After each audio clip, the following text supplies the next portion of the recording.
সম্মানিত দর্শক, আসসালামু আলাইকুম। বাংলার তথ্যনির্ভর সর্বশেষ খবরাখবরে যুক্ত হওয়ার জন্য আপনাকে অসংখ্য ধন্যবাদ। জানিয়ে দিচ্ছি আমাদের হাতে থাকা সর্বশেষ আপডেট। ভারতের সঙ্গে প্রতিরক্ষা সরঞ্জাম উৎপাদন করতে যাচ্ছেন বাংলাদেশ।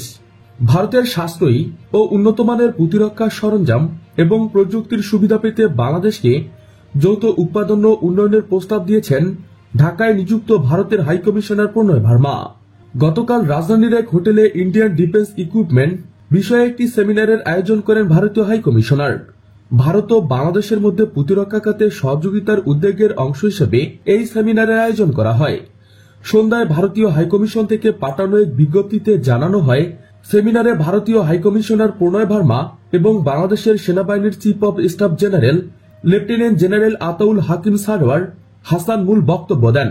সরকারি ও বেসরকারি উভয় সেক্টরের বেশ কয়েকজন গুরুত্বপূর্ণ ভারতীয় প্রতিরক্ষা পণ্য নির্মাতা সেমিনারে তাদের প্রতিরক্ষা পণ্য প্ল্যাটফর্মগুলোর উপর পাওয়ার পয়েন্ট প্রেজেন্টেশন দেন।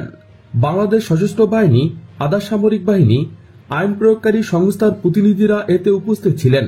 হাইকমিশনার প্রণয় ভার্মা ভারত ও বাংলাদেশের মধ্যে প্রতিরক্ষা শিল্প খাতে সহযোগিতাকে প্রতিরক্ষা অংশীদারিত্বের একটি উদীয়মান কেন্দ্রবিন্দু হিসেবে চিহ্নিত করেন। তিনি ভারতের প্রধানমন্ত্রী made in India, make for the world স্লোগানকে সামনে রেখে গত প্রায় এক দশকে ভারতীয় প্রতিরক্ষা শিল্পের অর্জনগুলো তুলে ধরেন। প্রণয় ভার্মা বাংলাদেশকে ভারতের দেওয়া $500 মিলিয়ন প্রতিরক্ষা সংক্রান্ত চুক্তিপত্রের বাস্তবায়নের মাধ্যমে প্রতিরক্ষা খাতে অংশীদারিত্বের বিষয়ে তার দেশের প্রস্তুতির কথা তুলে ধরেন। তিনি দুই পক্ষের প্রতিরক্ষা শিল্পকে এ অবস্থার পূর্ণ সুবিধা নেওয়ার আহ্বান জানান। বাংলাদেশের সিজিএস লেফটেন্যান্ট জেনারেল হাসান ভারতের প্রতিরক্ষা উৎপাদন ক্ষমতার প্রশংসা করেন এবং প্রতিরক্ষা শিল্পে দুই দেশের মধ্যে প্রগাঢ় সহযোগিতার প্রস্তাব করেন। প্রিয় দর্শক, আজকে এ পর্যন্তই।